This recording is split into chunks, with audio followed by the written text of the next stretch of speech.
Hello, Jake. How are you, Peter? Good. Nice to see you. Fabulous as always. Thanks for being here. Yeah, my pleasure. We're going to talk about chapter 23. Let's do it. Endings are a start. Yes. Okay?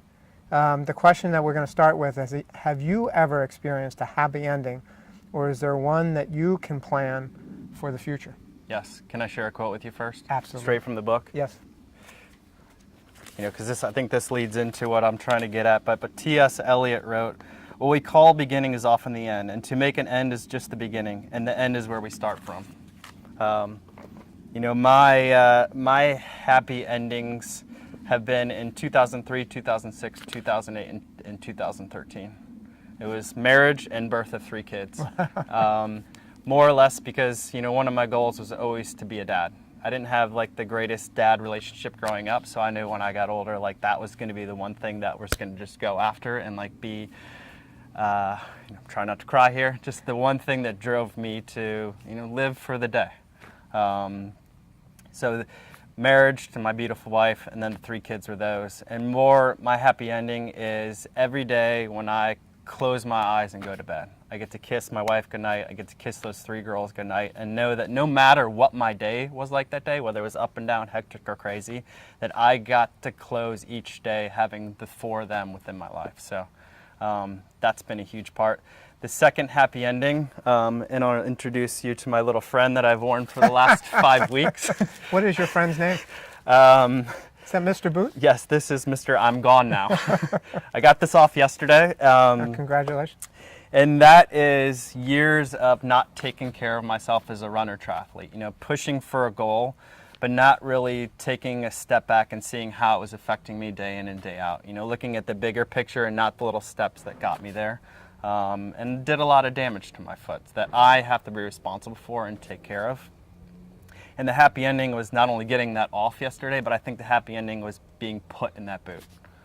It's really opened my eyes to like how other people count on me to always be there, mainly family, yourself, you know, the wonderful Saji that helps us out. You know, when those things happen, they can kind of be there for you.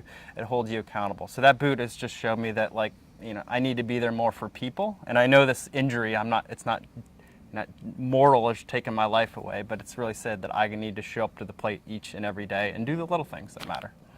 Well, thank you for sharing it. Yeah. I like your... And you can have the boot. I like your boot. So anybody watching this, what would you tell them would be some of the key takeaways for this chapter? Your key takeaways would be is you got to be present in the journey. And what I mean by that is don't, you know, wake up every day and just go through the motions kind of on autopilot, but, you know, really be present in your journey. You know, the rust to trust journey is not just waking up one day and then being in trust the next day. You got to really have these, you know, what we talk about in the books, these principles and paradigms, other people focused, you know, detailed actionable plans that we can implement daily. And that's not putting auto drive on the car and just going through. It's really, you know, getting your hands on the steering wheel and being present for, you know, every turn, speed bump, you know, everything that comes your way.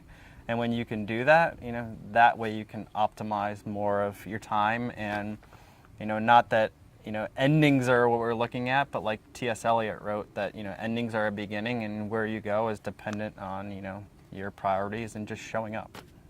Wow. So you've just been through a journey, a rust to trust journey with Yes. your boot. Can you talk about what is the importance of attitude specifically in your journey or anybody else's journey? I mean, attitude is extremely, you know, important in the sense that it's almost all we have. You know, I deal with a lot of patients as a you know, sports medicine doctor, and you know, I can get people better physically almost immediately. The one thing that always lags behind is their attitude towards their injuries. You know, if I can really get people revved up in passion and, you know, have a goal set in place, not that I can predict that they'll get better sooner, but typically they do. So, you know, attitude has a huge factor, and is if you attacked everything with purpose and passion and really, you know, grasp and have gratitude for what you're trying to get after, you know, life's good. Yeah. That's great. So attitude is something that you can control. 100%. That's great. And if you let other people try to control your attitude, it usually doesn't typically work out well. Yeah. That's great. Thank you. why don't we just talk about the key point that I picked out on page 111, item number 8. Happy endings start by being proactive to plan your happy ending, then establishing priorities to achieve it.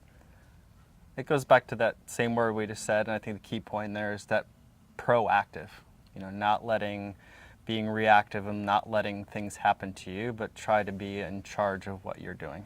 Having that, like we use in my family often, that growth mindset of like everything we do comes from growth.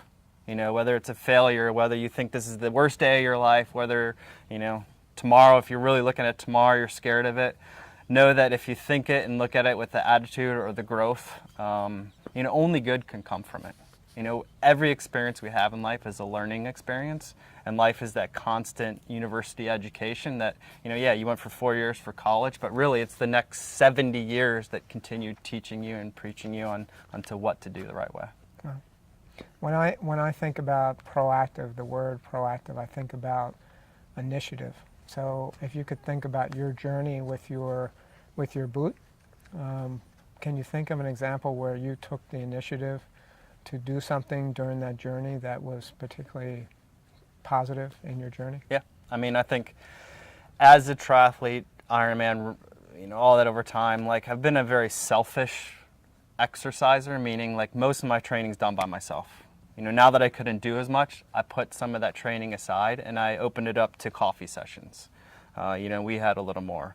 Opened up to more time with the family. I sat and played video games one afternoon with my daughter, which I hadn't done in ever, and we were giggling, laughing, making popcorn. So it's like silly experiences that like in 30 years we may forget, but we remember like, hey, one day you beat me in 2 out of 3 games. So like, if anything, it's taught me that, while we're so focused on things at times, we need to open our spectrum to more things. Yeah. There's more stuff out there that we can be other people focused, engage more people, really dive into what really counts. Yeah, that's really great. There's a lot of what we talked about in the book and these videos is about relationships and the importance of relationships. Of course. And I think that's what you've just touched on. Yeah. Thank you, Jack. My Thanks pleasure. for being here and thanks for sharing your stories. Yeah. Appreciate it. Always a pleasure. Thank you. Yeah.